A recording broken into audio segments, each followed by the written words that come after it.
إن الحمد لله نحمده ونستعينه ونؤمن به ونتوكل عليه ونعوذ بالله من شرور أنفسنا ومن سيئات أعمالنا من يهده الله فلا مضل له ومن يضلل فلا هادي له وأشهد أن لا إله إلا الله وحده لا شريك له وأشهد أن محمدا عبده ورسوله أرسله بالهدى ودين الحق ليظهره على الدين كله ولو كره المشركون اللهم صل على محمد وعلى آل محمد كما صليت على إبراهيم وعلى آل إبراهيم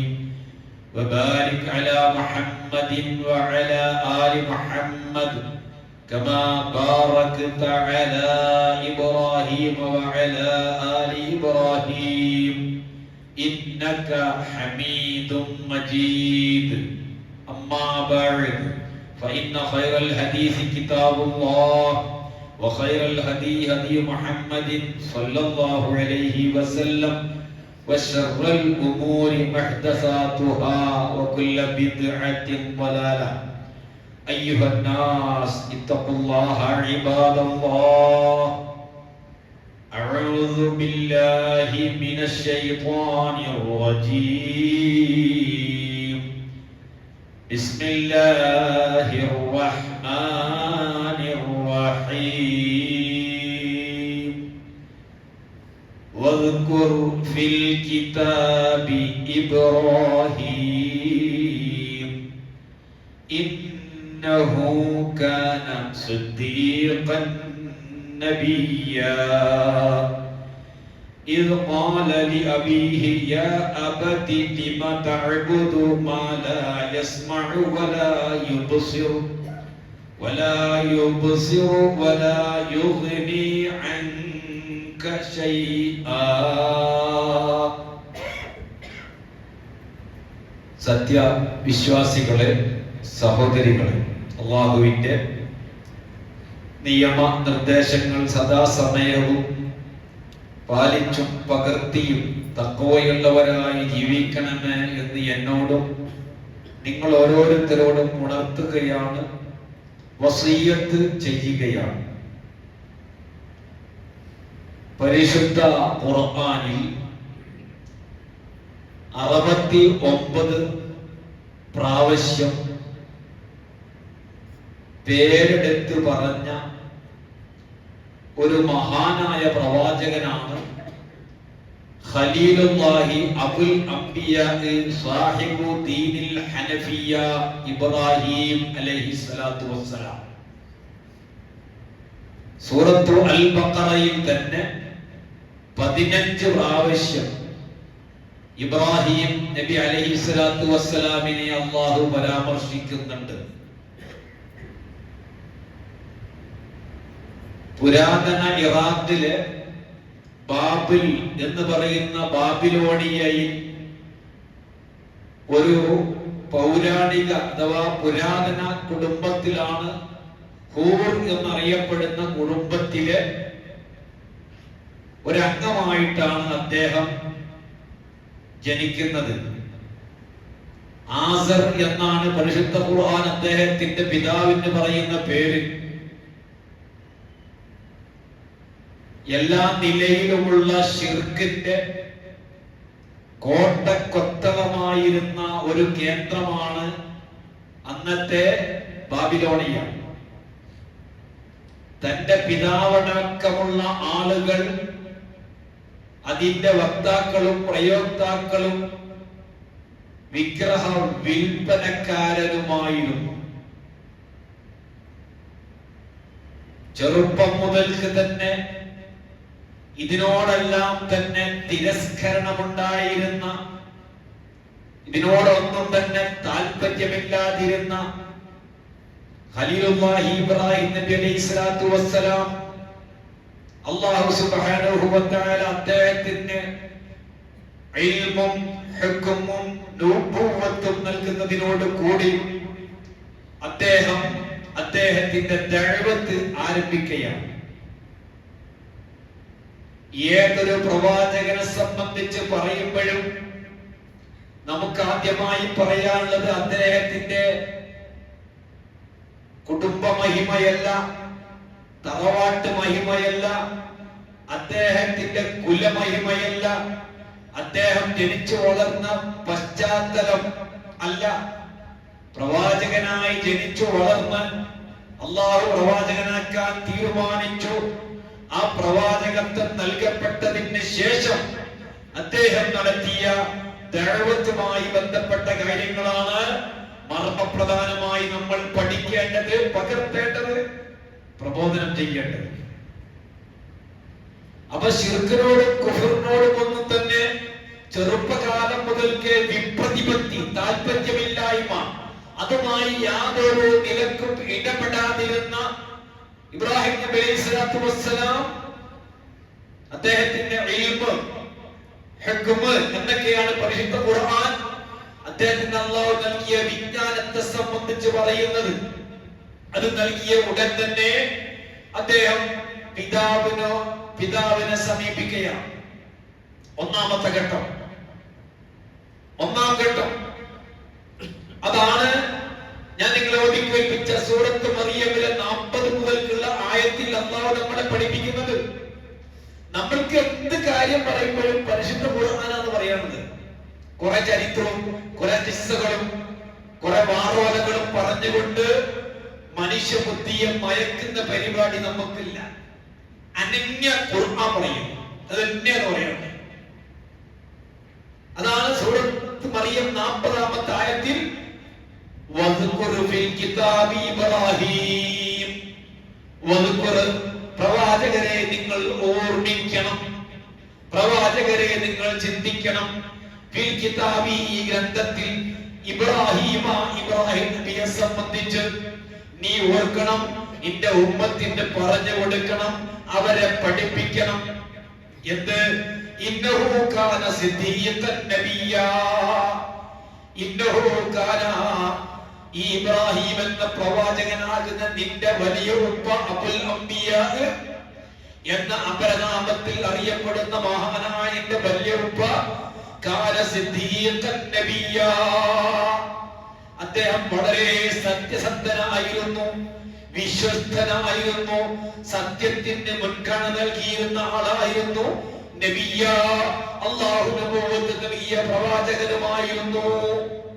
കാരണം നീ അദ്ദേഹത്തെ പിൻപറ്റണം, അദ്ദേഹത്തെ മാതൃകയാക്കണം, അദ്ദേഹത്തിൽ നിന്ന് നീയും നിന്റെ ഉമ്മത്തും ഒരുപാട് കാര്യങ്ങൾ പഠിക്കേണ്ടതുണ്ട്, പ്രവർത്തിക്കേണ്ടതുണ്ട്, മനസ്സിലാക്കേണ്ടതുണ്ട്. അതുകൊണ്ടാണ് വദ്കുർ ഫിൽ കിതാബി ഇബ്രാഹീം ഇന്നഹു കാന സിദ്ദീഖൻ നബിയ്യ. എന്നിട്ട് തുടങ്ങാൻ അദ്ദേഹം പറഞ്ഞ സന്ദർഭം ശ്രദ്ധേയമാണ്. ഒരു വെറും വാക്കല്ല, ഒരു വെറും വർത്തമാനമല്ല, അതും വെറുമുള്ളതായിരിക്കുന്ന വെറുതെ പറച്ചിലല്ല. അദ്ദേഹം പറഞ്ഞ സന്ദർഭം വളരെ ശ്രദ്ധേയമാണ്. ആരോടാണ് ആദ്യമായി പറയുന്നത്? അബീഹി, തന്റെ പിതാവിനോട്.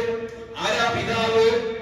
ശിർക്കിന്റെ, കുഫറിന്റെ ആ നാട്ടിലെ അറിയപ്പെട്ട തറവാട്ടിൽ ജനിച്ചു വളർന്ന, ശിർക്കിലും കുഫറിലും മാന്യനായി നടിക്കുന്ന, സ്ഥാനീയനായ, സ്ഥാനമുള്ള അവരെ കൂട്ടത്തിലെ 1-ാം നമ്പറുകാരനായ ആസർ എന്ന നിന്റെ ഉപ്പയോട് നീ പറയണം.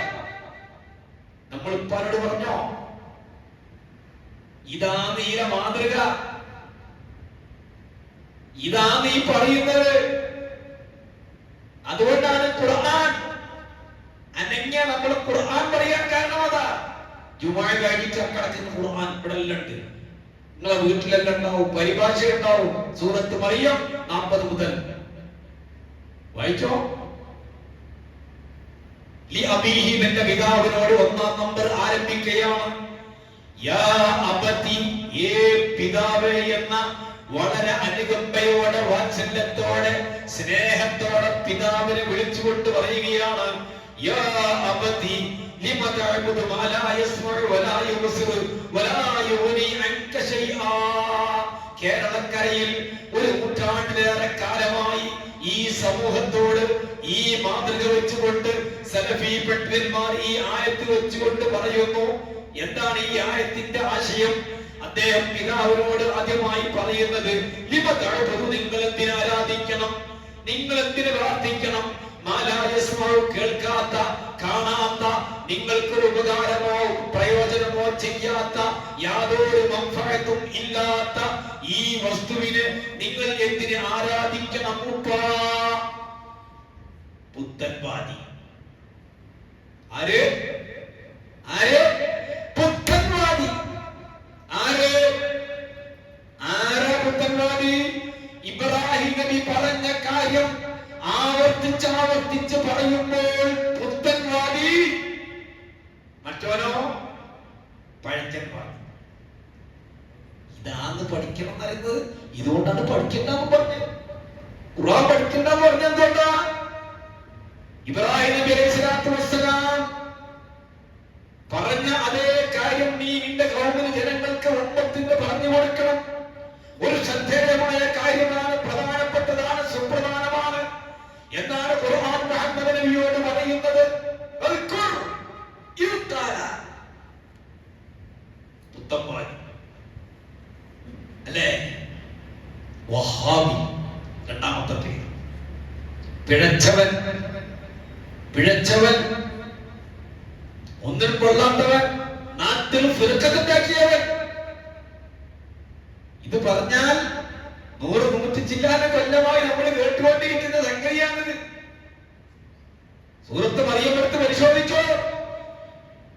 അദ്ദേഹം ഇതോടുകൂടെ നിർത്തുന്നില്ല, വീണ്ടും പിതാവിനെ വിളിച്ചുകൊണ്ട് പറയുകയാണ്, പിതാവ്, നിങ്ങൾക്ക് ലഭിക്കാത്ത പ്രത്യേക വിജ്ഞാനം എനിക്ക് ലഭിച്ചിട്ടുണ്ട്. അതുകൊണ്ട് നിങ്ങൾ എന്നെ പിൻപറ്റുക. നേരെ ചൊവ്വയുള്ള മാർഗത്തിലേക്ക് ഞാൻ നിങ്ങളെ വഴി നടത്തുന്നതാണ്, അഥവാ കാണിച്ചു തരുന്നതാണ്.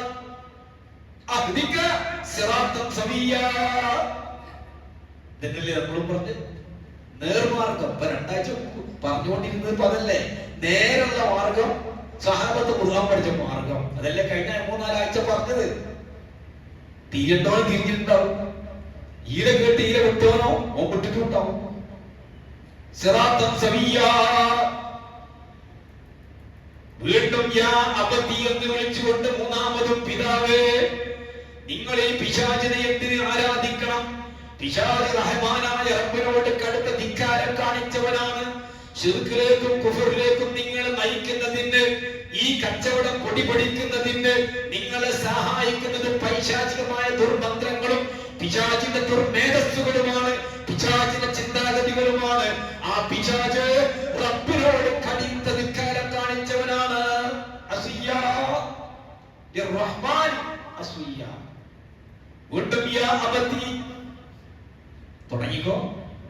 ഇന്നെ ജുമാ കഴിഞ്ഞിട്ട് ഉപ്പാനോടും ഉമ്മാനോടും തുടങ്ങിക്കോ. മറുപടി കിട്ടാൻ പോകുന്നുണ്ട്. ഈന്റെ മറുപടി ഓർക്ക് കിട്ടി തന്നെയാണ് നമുക്ക് കിട്ടാനുള്ളത്. മറുപടി ഞാൻ പറഞ്ഞുതരാം.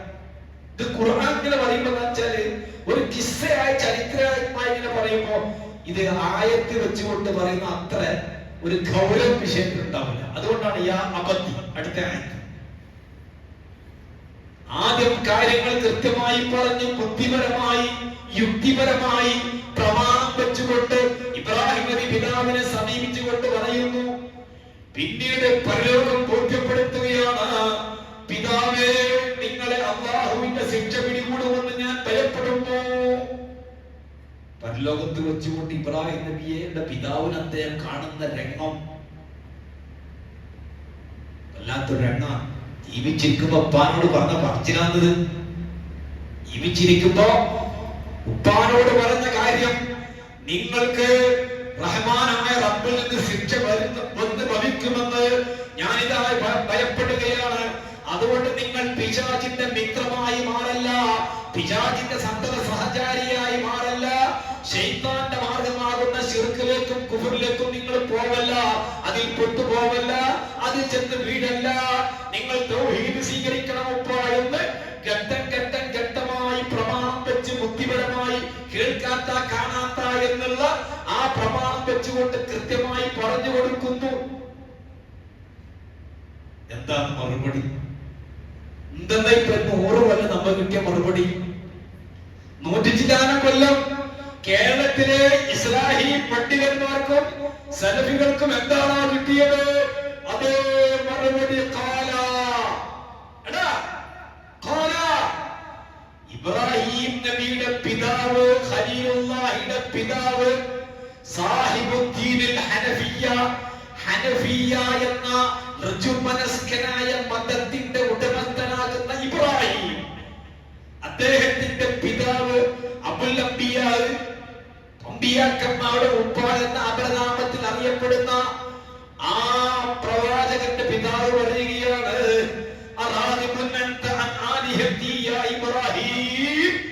അല്ലയോ ഇബ്രാഹിമേ, നീ നമ്മുടെ ആരാധ്യ വസ്തുക്കളെ വിട്ടുകൊണ്ട് അതിനോട് താല്പര്യമില്ലാത്ത അവസ്ഥ പ്രകടിപ്പിക്കുകയാണോ? നീ നമ്മുടെ ആരാധനയോട്, നമ്മുടെ ഇലാഹുകളോട്, നമ്മുടെ ആരാധ്യരോട് നീ താല്പര്യക്കേട് കാണിക്കുകയാണോ? നീ വിപ്രതിപത്തി പുലർത്തുകയാണോ? നീ ഇതിനോട് മനസ്സിൽ വെറുപ്പ് കാണിക്കുകയാണോ? എങ്കിൽ ഇബ്രാഹിം, ഓ മോനെ, നീ എങ്ങാനും ഈ ഏർപ്പാട് നിർത്തുന്നില്ലെങ്കിൽ നിന്നെ ഞങ്ങൾ എറിഞ്ഞാട്ടുക തന്നെ ചെയ്യൂല. അർജുമന്നക്കാർ, നിങ്ങളുടെ വഴക്ക് ഇവിടെ വേണ്ട, ഇവിടെ കുൽമാനുണ്ടാക്കരുത്, നിങ്ങളെ പ്രസംഗം ഇവിടെ വേണ്ട, ഞങ്ങൾ പെർമിഷൻ എടുത്താണ് വന്നത്, പറ്റില്ല, ഞങ്ങൾ നിങ്ങളെ കൈകാര്യം ചെയ്യും, എറിഞ്ഞാട്ടും. ഒരു കാലത്ത്, ഇപ്പോഴല്ല. ഇബ്രാഹിം നബിയുടെ പിതാവിന്റെ